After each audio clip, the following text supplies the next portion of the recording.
Welcome to the Equipping Leaders podcast. I'm Natasha, and my goal is to equip leaders with tools to make their leadership journey easier and more expansive.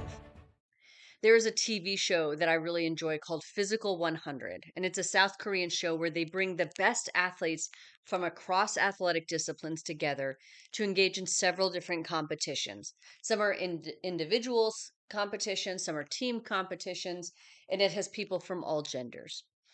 The competitive aspect is, of course, great. That's what makes sports fun to watch. But what I actually really love about the show is that it shows a different kind of leadership and teamwork that you don't see in many places, to include sports in other countries and across the world. So, first, regardless of their personal athletic area, whatever that is, they are all incredibly respectful of one another's disciplines. Just the acknowledgement that what they do is challenging in its own way, and is not something that we really see consistently in the Western world, whether that's in athletics or even just in the workplace.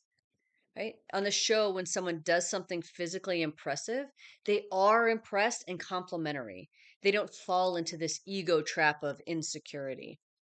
What I think is so interesting about this aspect on the show too is when I then compare that to what it's like in the workplace, there's a lot of like, oh, who's the most important? Is it this revenue generating piece or is it this central functions type of piece? When in reality, both are complementary and both are equally important to the success of the individuals within that organization. Also on the show, in the team challenges, what I really appreciate is they don't engage in just this needless trash talking of one another, but instead they focus on their own teams.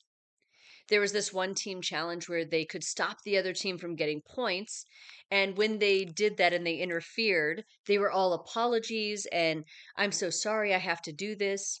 And so once again, it was the acknowledgement of the other team's efforts, right? They knew the effort that was going into that event. And then they were hindering someone else, right? If those other people had put a lot of effort into.